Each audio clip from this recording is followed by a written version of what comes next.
Bonjour à tous, aujourd'hui on va parler inbound marketing, comment le définir, quelles sont les 4 étapes à respecter et bien sûr on verra quelques exemples d'entreprises qui ont réussi à le mettre en place de la bonne façon. Alors, qu'est-ce que c'est l'inbound marketing? C'est un terme américain, c'est un terme qui veut dire le marketing entrant. Ça veut dire qu'on va mettre en place des dispositifs qui vont attirer l'audience, qui vont attirer la cible. C'est un marketing qui est vachement orienté vers la qualité, vers le retour sur investissement. Et donc, ça va à contrario avec le marketing sortant qu'on a l'habitude de connaître, c'est-à-dire les appels téléphoniques, ça veut dire la publicité, c'est-à-dire le spam. Et donc, tout ce qui va en fait interrompre l'audience, tout ce qui va interrompre le visiteur dans le parcours d'achat. C'est un marketing qui a été inventé par HubSpot. Donc HubSpot est une entreprise américaine qui a développé ce concept et qui en fait a voulu mettre en place tous les outils et toute la méthodologie. On parle même d'un business model en fait qui tout simplement permet de rendre le marketing plus qualitatif. Il y a pas mal d'entreprises qui utilisent l'inbound marketing, que ce soit en France, que ce soit aux États-Unis, que ce soit en Europe et notamment des entreprises B2B.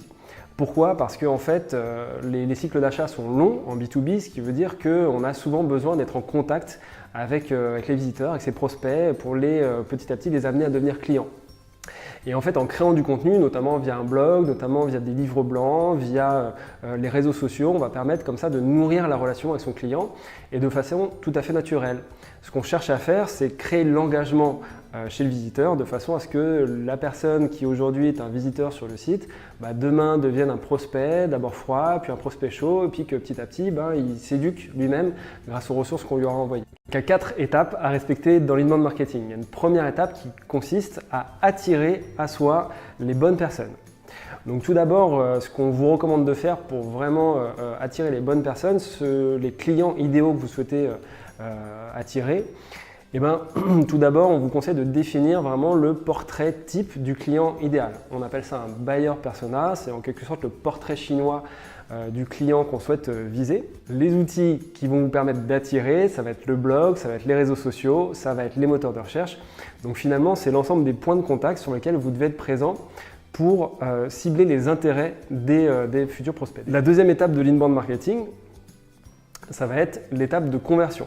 On va chercher à convertir, c'est-à-dire à capitaliser le trafic qu'on a acquis sur son site internet pour inviter le visiteur à laisser son email, de façon à ce qu'on puisse le recontacter plus tard. Dans cette phase de conversion, il y a plusieurs outils qui vous seront utiles, notamment les pages d'atterrissage, donc les landing pages sont des pages avec des formulaires qui vont promouvoir vos livres blancs. Donc notamment l'autre outil indispensable, ça va être les offres, ce qu'on appelle les offres de contenu premium. Ça va être les livres blancs, ça va être les e-books, ça va être des checklists, des templates, un ensemble de documents que votre client, votre futur client aura envie de télécharger. La troisième étape de l'inbound marketing, c'est la phase de vente, de conclusion. Donc on va amener la personne qui a déjà converti sur le site internet, donc qui a déjà engagé une relation avec votre entreprise, à donner plus d'informations.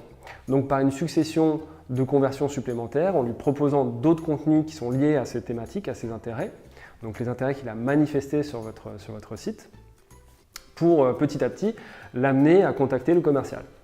Et puis là, c'est le boulot du commercial qu'on connaît, de pouvoir entrer en relation, de pouvoir comprendre le besoin, analyser le besoin et puis faire la proposition commerciale adéquate.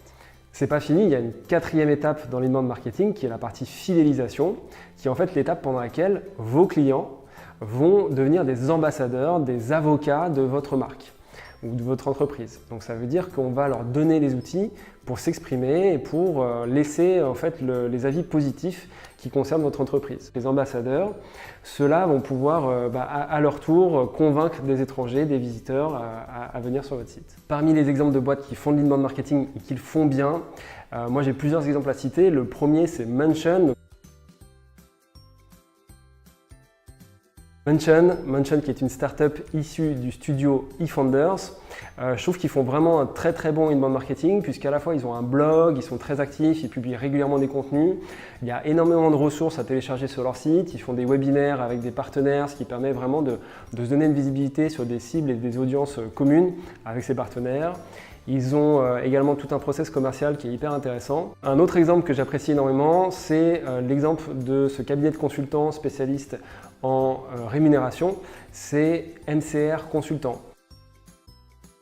C'est une boîte B2B, ils sont une quinzaine, une vingtaine de personnes et ils se débrouillent très très bien en inbound marketing puisque à la fois ils ont un blog, ils publient régulièrement des contenus. On peut voir qu'il n'y a pas besoin de publier énormément pour avoir un marketing performant. Et ici, eux arrivent à générer des très beaux leads, des très beaux clients puisque chaque semaine, en fait, il y a des nouveaux leads entrants qui les contactent, qui téléchargent les contenus, le livre blanc et eux-mêmes organisent également des événements, donc des labs en plus de rencontres virtuelles.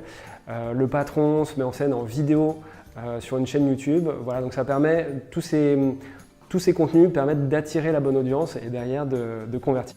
J'espère que cette vidéo vous a plu. Si vous aussi vous avez des exemples inbound marketing à partager, n'hésitez pas à les mettre en commentaire. Rejoignez-nous également sur le blog blog.comexplorer.com. À bientôt.